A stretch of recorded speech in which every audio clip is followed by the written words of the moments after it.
Hi everybody, it's Dr. Magnifico.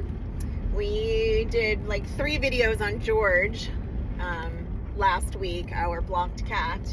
We posted a picture of George. We gave the scenario of his predicament. He is a young blocked cat, and we put out a social media plea, and within 2 hours we raised everything online for him to get unblocked, and then a couple days in the hospital. We sent him home, and he was urinating. It was a small amount, and he was straining, but we sent him home rather than recatheterize him again because he urinated out his catheter.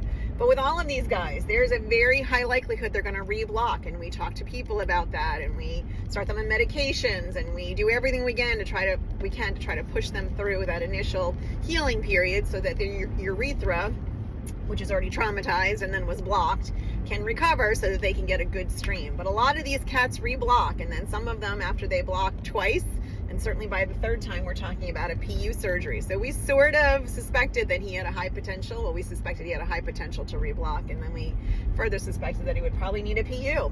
And I get a text message this morning from the clinic, because I'm supposed to go in at 3 o'clock, and it's 10 o'clock now, that he reblocked, and I said, of course he did.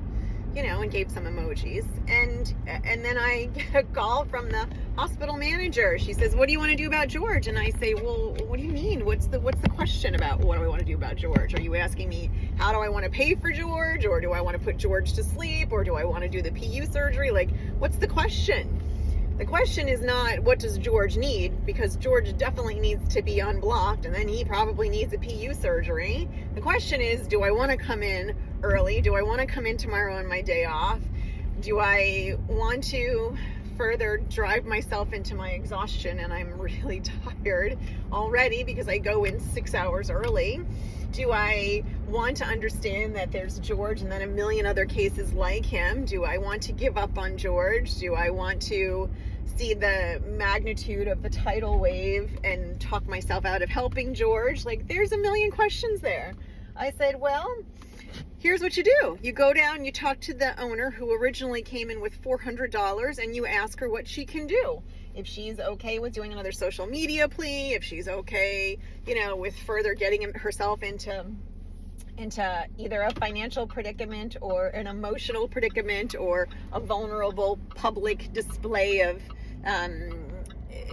judgment, then we will help her with that. If she says, I'm done, I want to give up, then maybe we have a discussion about that, because there's, clearly he's doesn't have the easy road, didn't take the easy road.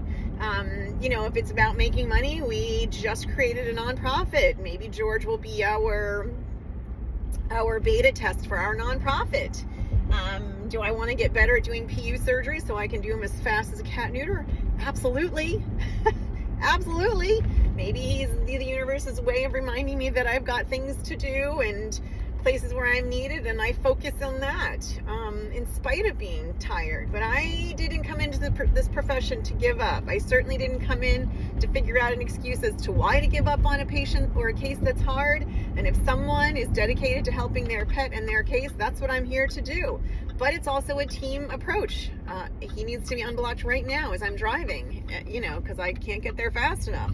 And then we need to commit to taking care of him for the next couple of days, or helping his mom take care of him. So, there's a lot of things to talk about, but this is vet med, and this is the true definition of your integrity and your character. What kind of person are you going to be in the face of adversity? And how can you walk away from it feeling okay with the decisions that you make?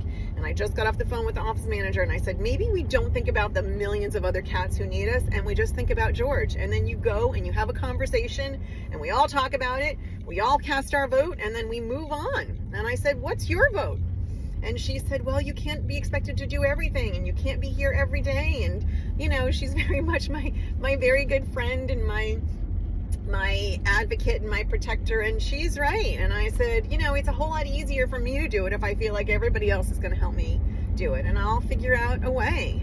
I don't want to walk away from George feeling like I gave up because it was easy. I'm going to get faced with really difficult things in my life, and every time I do, I can say to myself, I know what it's like to not give up. I ran a marathon so that I would know what it's like to have perseverance. I went to a war-torn country so I would know what it's like to feel like you have to have a voice in the face of adversity. I bought this clinic because I did not want someone else telling me what I couldn't do based on a dollar sign. You know, my mother got breast cancer. My best friend got breast cancer. My mother gave up as soon as she got her diagnosis, and my best friend never gave up. And we all are going to face things like that. So George is a little tiny glimpse at a much bigger picture, and where you decide who you are and you look in the mirror, and then you decide if you can, you know, tolerate who you're looking back at. So there's my little 2 cents on George. I'll let you know how things go.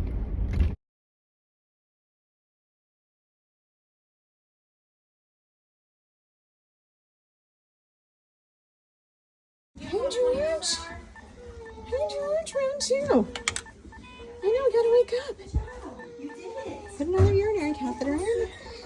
You were less blocked this time than you were last time. This time only took a minute. Yeah.